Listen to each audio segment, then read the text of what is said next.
Los mejores álbumes conceptuales.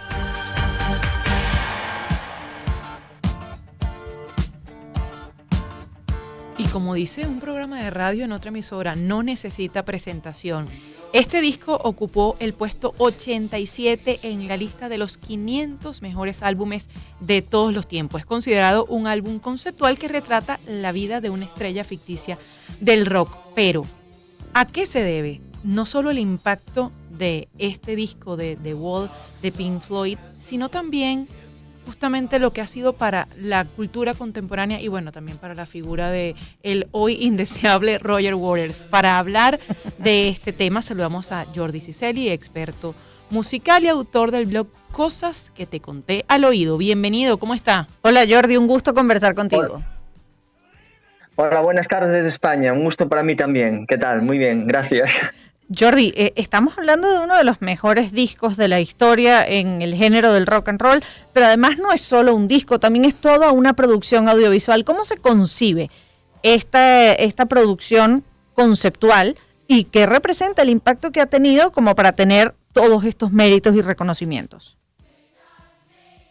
Pues mira, como acabas de preguntarme, es una respuesta muy difícil de dar porque es un disco tan grande, tan inmensamente distinto, con un sonido tan embaucador que creo que nos vamos a quedar cortos aunque estuviésemos hablando de este disco 4 horas seguidas, ¿no? O sea, como tú has dicho, es un disco conceptual, lo había concebido nada más y nada menos que Roger Waters, uno de los líderes de la banda, junto con David Gilmour y anteriormente con Syd Barrett.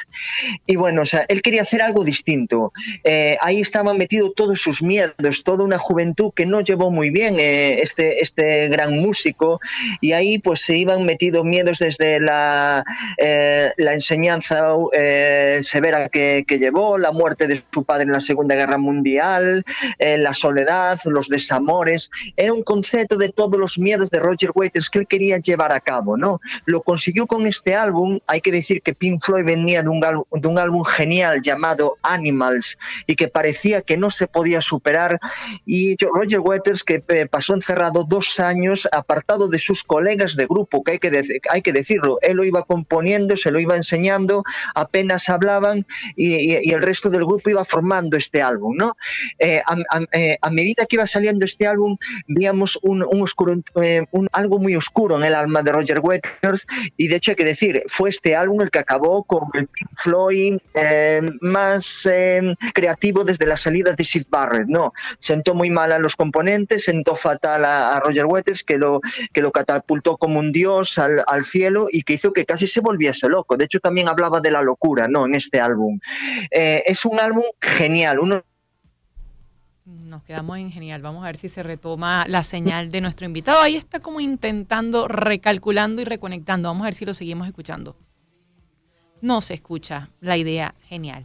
En todo caso, hablabas, Lila, de la producción audiovisual de The Wall, que además fue presentado en el Festival de Cannes hace ya 41 años. Una película musical que se llevó al cine justamente en el Festival Internacional de Cine, uno de los más famosos del mundo, en 1982, y se convirtió en un éxito, impactó en el público de todo el mundo y además es símbolo de diferentes aspectos sociales de diversos países. Pero volviendo a lo fabuloso del disco, decías todos esos demonios que atravesaban a Roger Waters, pero hay una anécdota que dice que él decide hacer este disco por el comportamiento de un fanático durante su gira en Montreal. ¿Esto es cierto? Hay leyendas urbanas sobre de verdad cómo Roger Waters concibe, pero ¿cuál es la más común o cuál es la a ciencia cierta más acercada a la realidad? Nos acompaña Jordi Ciceli en este primer capítulo del seriado dedicado a los álbumes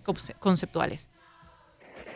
Pues como has dicho, no es ninguna leyenda urbana, fue así tal cual. En un concierto, un fan y unos amigos que tenía allí en el concierto, este fan, pues empezaron a comportarse de manera un poco grotesca con el público, con la gente que lo rodeaba, incluso con la banda, y desde ahí pues Roger Waters decidió pues poner un muro, ¿vale? Un muro, de ahí viene el nombre de Wall. Hay que decir que Roger Waters tenía una verdadera obsesión con los muros. muros. Veía muros por todos los sitios, los muros que había entre las parejas, los muros que había en el mundo, los muros que había entre las religiones, entre las culturas. Estaba totalmente obsesionado con el muro de Berlín, por ejemplo, es una anécdota que es cierta.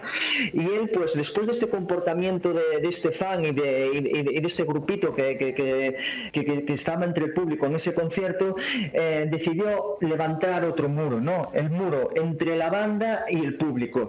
De hecho, hay que decir que en los 7 conciertos que siguieron a este álbum no hubo más a nivel mundial, solo 7 conciertos. A medida que iba tocando la banda y que iba pasando el concierto, se iba construyendo un muro de bloque sobre el escenario, y llegaba un momento en el que nadie veía al grupo tocar. Tú te imaginabas y el público estaba para un lado del muro y la banda estaba para otro. Hay que decir que Roger Waters siempre quiso poner un muro entre sus miedos y él mismo, no era una verdadera obsesión, estaba obsesionado con este concepto, ¿no? Y quiso llevarlo a la música, después lo quiso llevar a sus conciertos como ocurría, y la verdad que sí, dicen que el desencadenamiento venía de este comportamiento de este fan, pero yo creo que había más cosas, ¿no? Tuvo una juventud muy difícil, ya no se llevaba bien con el otro líder que era David Gilmour, que es muy difícil de aguantar este componente de la banda.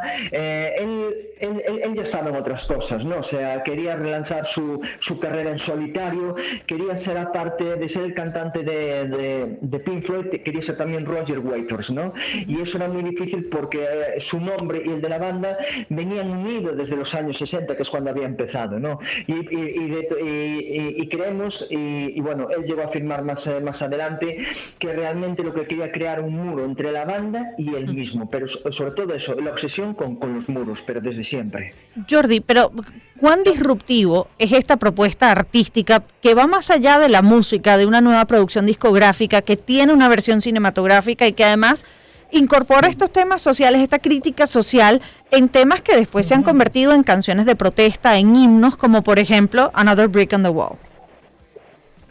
Sí, o sea, ha sido un disco totalmente que ha roto la música en dos, ya no solo musicalmente, como tú has dicho, sino también visualmente, donde iba en distinto camino las letras, la música y sobre todo lo visual. Después de esto, Pink Floyd se convirtió en un grupo de luces, de proyecciones, donde había que decir que lo que realmente importaban eran las imágenes que se proyectaban, las luces que salían, y el grupo la mayor parte de las veces tocaba en penumbra. Tú estabas viendo un concierto de Pink Floyd y realmente no los veías a ellos, no sabías ni que estaban allí, simplemente era toda esa imagen que lo rodeaba, y eso salió de este álbum, eso salió de este álbum conceptual. Roger Waters había escuchado un álbum de los Who que era Tommy, que eso también es una obra maestra, y él quería hacer algo parecido, ¿no? De hecho, también era la vida de un personaje, una estrella del rock que pasaba por malos momentos, que se volvía loco. Bueno, era más o menos su vida, ¿no? Hay que decir que este álbum cambió por completa la banda. Hay un antes y un después de este álbum, o sea, la partió en dos. Después vino Dark Side of the Moon, pero bueno, o sea, realmente fue el álbum que hizo que Pink Floyd fuese un grupo de imagen y de luces y dejase de ser 4 músicos que estaban encima del escenario. Y a la sociedad, por supuesto que la cambió. Hubo infinidad de grupos, infinidad de artistas que intentaron imitarlos, jamás lo consiguieron, pero sobre todo nos descubrió que la música es más que 4 músicos sobre un escenario, ¿no? Que un concierto puede ser algo divertido, algo visual, algo con luces, con imágenes, un concepto que te cuente una historia, que no sean solo un álbum con determinadas canciones sueltas, pero que las vayas escuchando de principio a fin y que realmente tú estés escuchando una historia y algo con lo que identificas. Y esto fue lo que fue The Wall, ¿no? Y sobre todo, como tú decías anteriormente, una crítica social, que muchos de esos temas de los que habla hoy están de moda. Las enfermedades mentales, por ejemplo. Él habló de la locura cuando era un tabú. Vemos que ahora todo el mundo estamos hablando de las enfermedades mentales, pero este álbum es del año 79, estamos en el año 2023 y empieza a hablarse ahora de eso, por ejemplo. mira la de años que han pasado. Después, también la crítica a una enseñanza muy totalitaria que vivió el Reino Unido, sobre todo en los años 60 y 50, y que también era un tabú. Realmente ha sido un álbum que ha abierto la mente a mucha gente, pero ¿qué pasa? Que Roger Waters pues se la ha estropeado, y eso hay que decirlo. Sí, últimamente con sus declaraciones, una más desafortunada que la otra, pero decías que se habían inspirado en un disco de The Who llamado Tommy. ¿Cuán avanzado para los años 80 fue este concepto visual en medio del escenario? ¿A qué estábamos acostumbrados en los 80 en un concierto? Pues muy buena pregunta, no era determinadas. Piensa que veníamos de los años 70, ¿no? O sea, donde estaba el punk, eran canciones de 2 minutos, 3 minutos a lo máximo, eran las salvajadas sobre el escenario, los Ramones, los Sex Pistols, imagínate, ¿no? De dónde venimos. Los famosos cantautores de los 70, que a lo mejor eran un personaje sobre un escenario, una guitarra, Carly Simon, Jim Stewart, Carole King, por ejemplo, incluso el funk de la Motown de los años 70, Jardín, por ejemplo, pero ellos llegaron y con este álbum rompieron con todo, porque es que no se parecía a nada. Vuelvo a repetirlo, lo que vemos ahora de YouTube, U2, con los coches volando por los escenarios, lo que vemos en Coldplay, por ejemplo, que en estos tiempos la primera piedra fue la de Pink Floyd. Imagínate en el año 79-80 aparecer en conciertos de estadios, con luces, con láseres, con imágenes que te están contando esas imágenes una historia, que las emociones van en esas imágenes y en la música, y que casi que lo que menos importa son los músicos, a pesar de ser músicos extraordinarios, ¿no? Porque para mí Pink Floyd y Supertramp, por ejemplo, son de los mejores músicos que han pasado por la historia del rock en cuanto a músicos de instrumento, ¿no? Realmente habían roto con todo. Hay que decir que los 80 empieza ahí con ese álbum. Tú fíjate después en los 80 cómo empieza el tema de la imagen, del vídeo musical. Ves vídeos musicales de Ajá, por ejemplo, Ajá, la de Take On Me, que todo el mundo la estamos agregando ahora, y es un vídeo que está inspirado en este álbum de Pink Floyd, por ejemplo. A partir de este álbum coge una fuerza tremenda el vídeo musical. La música no entra solo por el oído, sino que también entra por la vista, por ejemplo. Y eso ha sido gracias a este genio y a este álbum. Y bueno, el sonido es que había roto con todo. Con los años 70 que venían de atrás, es que no se parece nada a lo que nos presenta. Es una nueva era, una nueva época y una nueva música. Jordi, hablas de lo importante que es Pink Floyd en el mundo del rock y que para ti está en el top 3 quizás de las bandas de la historia, pero hablando de todas estas producciones, ¿cómo ubicas The Wall de todos los trabajos de Pink Floyd? Pues mira, porque también se habla mucho de The Dark Side of the Moon, como también otra gran producción de Pink Floyd. Sí, mira, para mí hay 4 álbumes de Pink Floyd que me fascinan, que para mí son los 4 ases de la baraja. Uno es The Wall, pues, por supuesto. El segundo, Dark Side of the Moon. El tercero, Animals, el anterior a The Wall. Y para mí tuvieron una joya en los 90 que no se escuchó mucho, que es Pulse, ¿no? O sea, para mí es ese álbum que redefine otra vez a Pink Floyd. Una nueva década y un nuevo sonido, y ellos se acoplan a la década. Eso muy pocas bandas lo pueden hacer.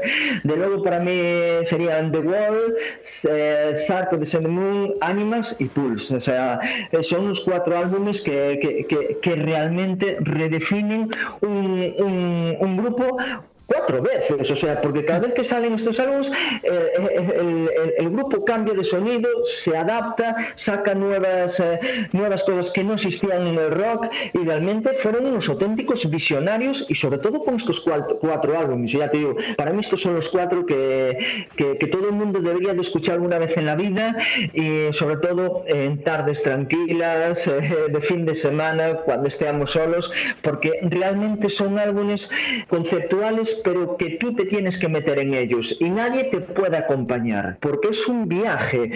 Estos álbumes que estoy hablando de Pink Floyd, sobre todo de The Wall, es un viaje interior, y cuando tú tienes un viaje interior con una canción, con una película, con un libro, nadie te puede acompañar, tienes que estar tú solo, y eso lo han conseguido con estos álbumes. Jordi, ha sido un gusto conversar con usted nuevamente en Zona Éxitos. Jordi Ciceli, especialista en entretenimiento, en música y autor del blog Cosas que te conté al oído. Jordi, pero en apenas segundos, porque creo que es un desperdicio despedirte sin hacerte la pregunta, ¿qué sabes de Oasis ahora que ha ganado el Manchester City? ¿Existe la posibilidad de que los hermanos Gallagher limen sus asperezas y complazcan a todos los fanáticos con un reencuentro? Mira, yo fui una de las personas que le escribió un tweet a Liam Gallagher diciéndole: tienes que cumplir tu promesa, porque lo ha dicho. Ojalá. Yo ya los vi en dos ocasiones, en España, los vi en solitario, a los hermanos por separado, buenísimos, han avanzado y han mejorado increíblemente por separado. Creo que todos los fanáticos de los 90 nos debemos otra vez vivir Oasis, ¿no? O sea, yo espero que sí. Liam Gallagher está loco porque vuelva Oasis. Noel Gallagher está ahí, pero bueno, Noel Gallagher espera la llamada de Liam. Liam dijo que si ganaba el Manchester City la Copa de Europa, lo llamaría. Yo quería que ganase el Manchester City por esto y porque soy fanático de Guardiola, o sea, pero sobre todo para que volviese Oasis. Y ya te digo, le escribí un tuit a Liam Gallagher, no me hizo ni caso, como tantos miles de tweets, y dijimos: tienes que cumplir tu promesa, llama a tu hermano, ya va siendo hora, ¿no? O sea, estamos deseando que volváis. Además que no ha resistido, porque no ha tuiteado más desde el día antes, y en el caso de Noel, que estaba viendo el juego en uno de estos pubs, bueno, la gente se volvió como loca cantándole Wonderwall al oído y nada pasa, pero ya son las 10:40 de la mañana, momento de hacer publicidad en Zona Éxitos.